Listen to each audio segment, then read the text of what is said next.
स्वागत है आपका हमारे चैनल योगा एजुकेशन इंडिया में। विद्यार्थियों, जैसा कि आप क्रमशः योग सूत्र का तीसरा अध्याय विभूतिपाद के सूत्रों को समझ रहे हैं, तो उसमें आज आप 3.43 से लेकर 3.47 तक के सूत्रों को समझ सकेंगे। और ध्यान से समझना, क्योंकि बहुत ही इंपॉर्टेंट सूत्र हैं इसमें। चलिए समझते हैं। 3.43 और इसमें यह बताया गया है कि योगी शरीर त्याग कर भी जीवित रह सकता है। एक योगी जो है शरीर त्याग कर, लेकिन ये कल्पना मात्र भी हो सकता है। यह एक अकल्पनीय वृत्ति हो सकती है। ध्यान से समझना, यानी एक योगी शरीर त्याग कर भी जीवित रह सकता है, एक अकल्पनीय वृत्ति। चलिए आगे समझते हैं सूत्र को। बहिर्कल्पिता वृत्त्य वृत्तिर्महाविदेहा ततः प्रकाश आवरणम क्षय। बहिर्कल्पिता वृत्तिर्महाविदेहा ततः प्रकाश आवरणम क्षय। चलिए इन शब्दों का अर्थ समझते हैं। बहि यानी बाहरी, ध्यान से शब्दों के अर्थ को समझना। अकल्पित, कल्पना से परे, से परे। वृत्ति, परिवर्तन। विदेह, बिना शरीर।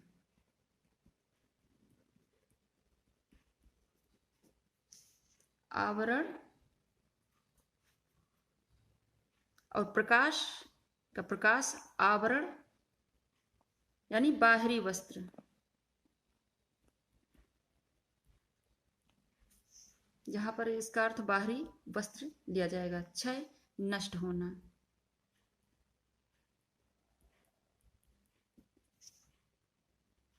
और ततः, जैसा कि आप कई बार पढ़ चुके, उस। ठीक, अब एक लाइन पहले अर्थ समझिए, तब मैं एक्सप्लेन करती हूँ। शरीर के बाहर अकल्पित, अकल्पित स्थित का नाम महाविदेहा है। शरीर के बाहर अकल्पित स्थित का नाम महाविदेहा है। उस बुद्ध की ज्ञान शक्ति के आवरण का क्षय हो जाता है। उस बुद्ध की ज्ञान शक्ति के आवरण का क्षय हो जाता है, अर्थात अकल्पनीय या सोच से परे विचार पर ध्यान स्थिर कर योगी चेतना को अमूर्त या देह मुक्त शरीर, बिना शरीर, देह मुक्त से बाहर ला सकता है या असंबद्ध कर सकता है। क्या? असंबद्ध कर सकता है। देखो, इसको मैं और थोड़ा एक्सप्लेन से समझा दूं तो आपको अच्छे समझ में आए। शरीर के बाहर जो स्थित मन की होती है उसे ही विदेही धारणा कहते हैं। यह दो प्रकार से कही गई, कल्पित एवं अकल्पित। कितने प्रकार से? कल्पित एवं अकल्पित। ठीक, जो मन के शरीर में रहते हुए केवल भावना मात्र से होती है वह कल्पित विदेहा कहलाती है। और दूसरी जो अशरीरी अर्थात शरीर से बाहर मन की स्थित हो जाती है उसे अकल्पित विदेहा कहा जाता है। कल्पित धारणा के अभ्यास द्वारा ही अकल्पित धारणा सिद्ध होती है, इसे ही महाविदेहा कहते हैं। इसके सिद्ध हो जाने से योगी दूसरे के शरीर में प्रवेश कर सकता है और अन्य विभिन्न लोकों में सूक्ष्म शरीर द्वारा भ्रमण कर सकता है। इस सिद्ध के द्वारा योगी के ज्ञान पर चढ़ा आवरण नष्ट हो जाता है। यह धारणा इंद्रिय एवं मन की स्वरूप अवस्था में संयम करने से प्राप्त होती है। तो आपने इसको बहुत अच्छे से समझ लिया होगा। चलिए आगे अगले सूत्र को समझते हैं। 3.44 नंबर के सूत्र को। स्थूल स्वरूप सूक्ष्म अन्वयार्थत्वात् संयमाद भूत जय। स्थूल स्वरूप सूक्ष्म अन्वय अर्थवत्व संयमात भूत जय। अब इन शब्दों का अर्थ समझते हैं। स्थूल संपूर्ण, स्वरूप रूप, सूक्ष्म महीन, अन्वय व्यापकता,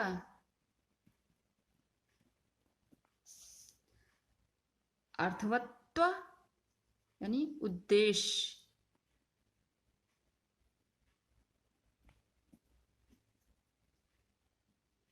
संयमात संयम, और भूतज्य भूतजय तत्वों पर सिद्धि। किस पर? तत्वों। और अभी मैं आपको बताती हूँ एक्सप्लेन करके, ठीक। स्थूल स्वरूप सूक्ष्म अन्वय अर्थवत्व संयमात भूतजय। अब ध्यान देना, भूतों की स्थूल स्वरूप सूक्ष्म अन्वय इन अर्थवत्व, इन 5 प्रकार की अवस्थाओं में संयम करने से किसको? योगी को पंचभूतों पर विजय मिल जाती है। अब क्वेश्चन बन सकता है, पंचभूतों पर विजय कैसे मिलती है? स्थूल स्वरूप सूक्ष्म अन्वय अर्थवत्व, इन 5 प्रकार की अवस्थाओं में संयम करने से योगी को पंचभूतों पर विजय मिल जाती है। अब अगले सूत्र में मन में क्वेश्चन आता, अगर पंचभूतों पर विजय प्राप्त हो जाती है तो फिर क्या होता है? फिर उसका फल क्या मिलता है? अर्थात संपूर्ण स्वरूप या गुणों तथा उसकी सूक्ष्म प्रकृति के साथ प्रकृति के सर्वव्यापी गुणों पर ध्यान स्थिर कर योगी तत्वों की व्यवस्था पर सिद्ध प्राप्त कर लेता है। अब अगले सूत्र में समझेंगे कि जब भूतों पर विजय प्राप्त हो जाती है तो किस प्रकार के फल प्राप्त होते हैं या कौन सी सिद्धि प्राप्त होती है। और ये इसमें शरीर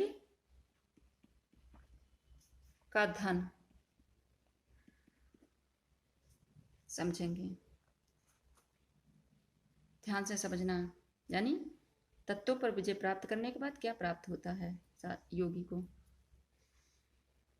ततो अणिमा आदि प्रादुर्भावः काय संपता तद धर्म अनभिघातः च।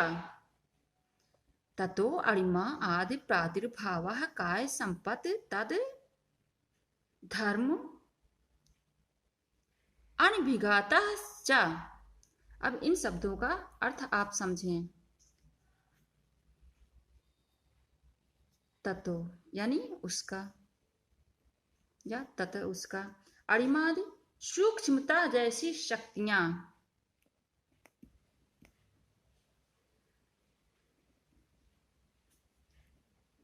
जैसी शक्तियां, प्रादुर्भाव प्रकट होना, काय शरीर,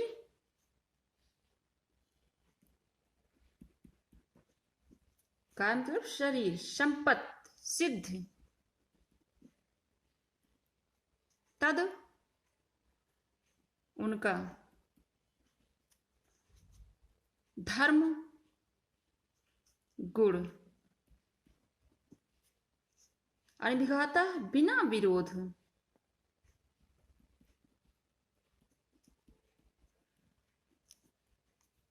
च और अब एक लाइन में अर्थ समझे पहले।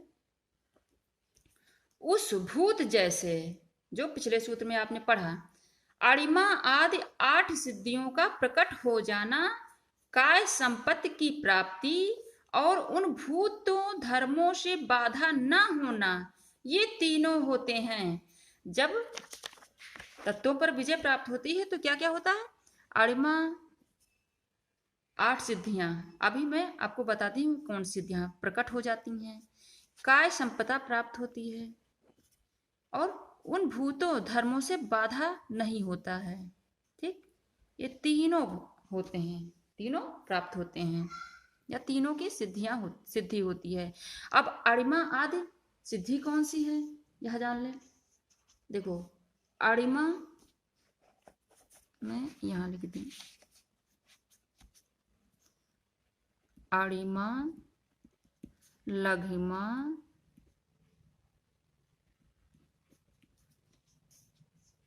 महिमा,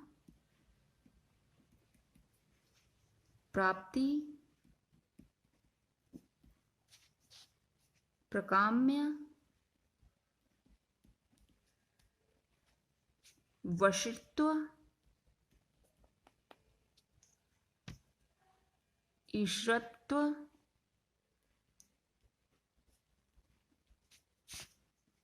और एक गरिमा। यानी अणिमा, लघिमा, महिमा, प्राप्ति, प्रकाम्य, वशित्व, ईश्वरत्व, गरिमा।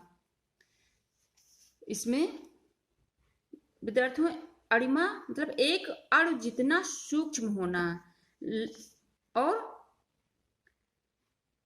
महिमा असीमित आकार में बड़ा होना, लघिमा बिना भार का होना, प्राप्ति कुछ भी और सब कुछ प्राप्त करने की शक्ति, प्रकाम्य संपूर्ण इच्छा शक्ति या बल, इच्छा भर से कुछ भी या सब कुछ प्राप्त कर लेना, प्रकाम्य। वशित्व किसी भी व्यक्ति या वस्तु को वश में कर लेना।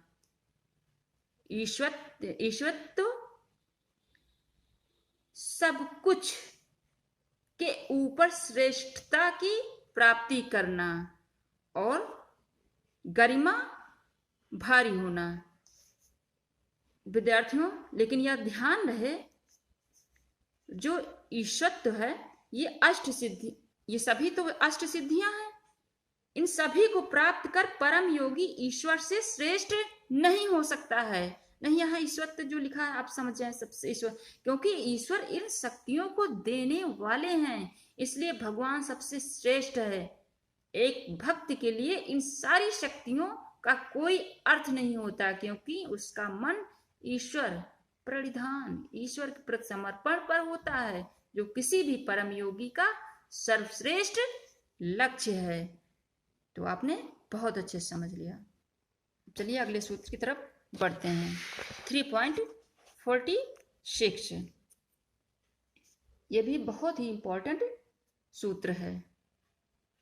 इसमें आप सुंदर शरीर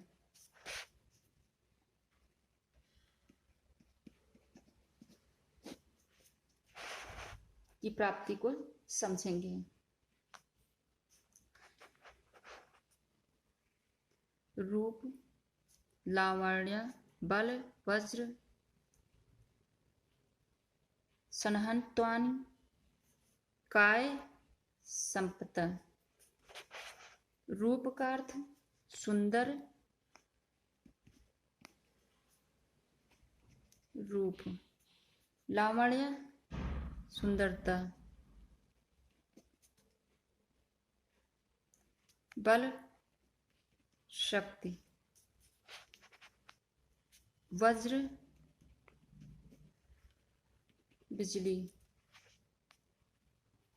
या हीरा, सनहत्वानि कद काठी,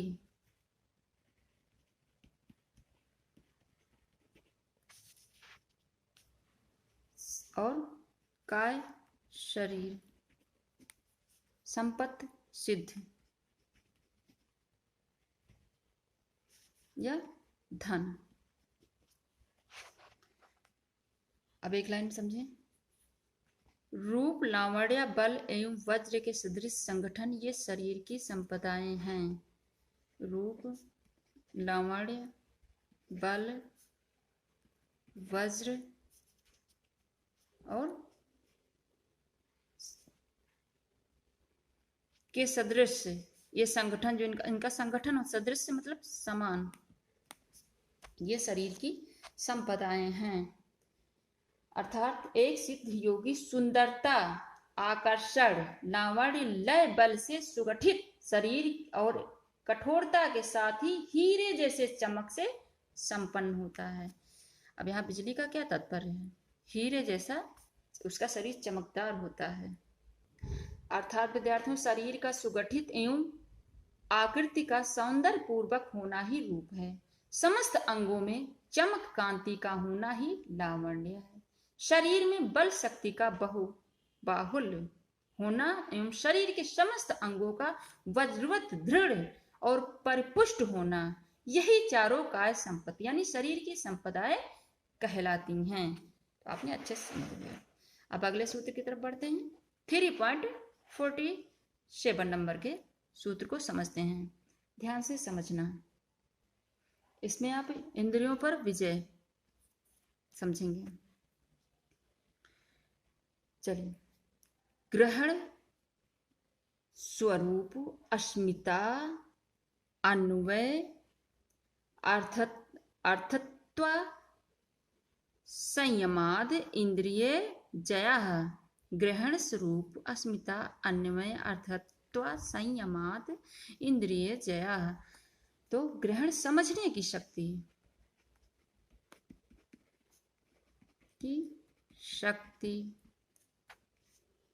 स्वरूप चेहरा या रूप, अस्मिता अहम, जैसा कि आपने पहले ही पढ़ रखा है, या स्वाभिमान, आपको याद आ गया होगा, स्वाभिमान। अन्वय संगम, अर्थत्व उद्देश्यपूर्ण,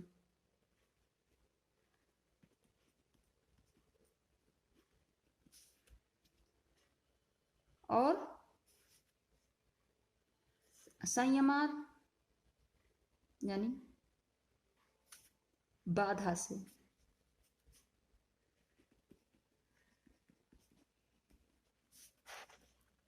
इंद्रिय मतलब इंद्रिय और बुद्धि यहां से रिलेट कर लें। जय विजय, एक लाइन में अर्थ समझे पहले।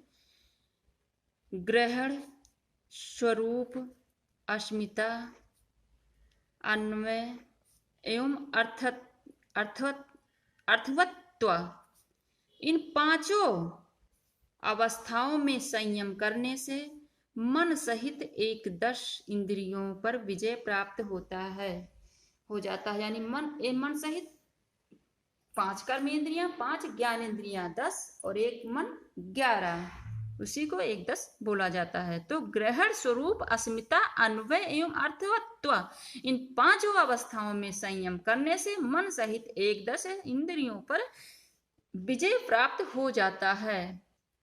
अर्थात एक सिद्ध योगी मस्तिष्क में मन और चेतना की बुद्धि का समन्वय ज्ञान कराने वाली, किसका? मन और चेतना, मन और चेतना की बुद्धि का समन्वय ज्ञान कराने वाली इंद्रियों, अस्मिता और गुण से करवा कर इन सभी को अपने वश में कर लेता है। तो आपने इसमें कितने सूत्रों को समझा? ग्रहण, स्वरूप, अस्मिता, अन्वय, अर्थवत्व, संयमाद इंद्रिय जय, रूप, लावण्य, बल, वज्र सनहन त्वानि काय संपदा ततो अणिमाद प्रादुर्भाव काय संपदा तद धर्म अन विघातश्च स्थूल स्वरूप सूक्ष्म अनिवार्थवत्वा संयमाद भूतजय बहिर्कल्पिता वृत्ति महाविदेह ततः प्रकाश आवरण क्षया। तो आशा करते हैं आपने बहुत अच्छे समझ लिया होगा। जहाँ कहीं ना समझ में आए शेयर करना, मैं आपको दोबारा समझाऊंगी।